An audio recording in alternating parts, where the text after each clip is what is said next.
Ganun tayo.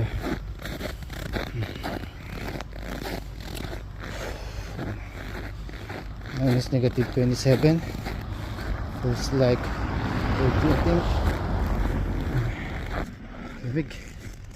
So yun guys, ito talaga dito sa Canada, lalo dito sa amin, sobrang lamig.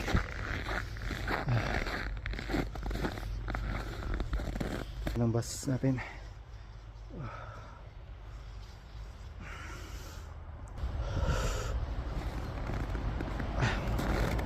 Sa ilong tenga, ilong tenga.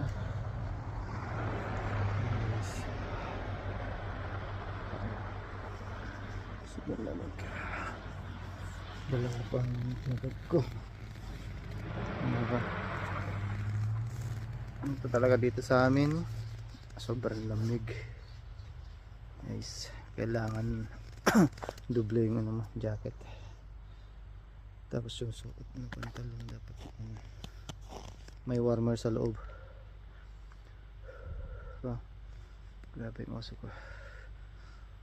Parang ako naninigrilyo. Yan ang antura nga. Puting puti ang paligid.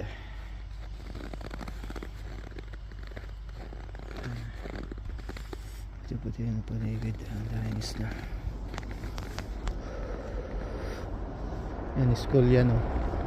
School yan. School ng elementary.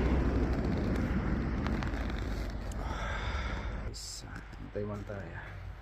Siguro 5 minutes pa. Yun lang. Bye.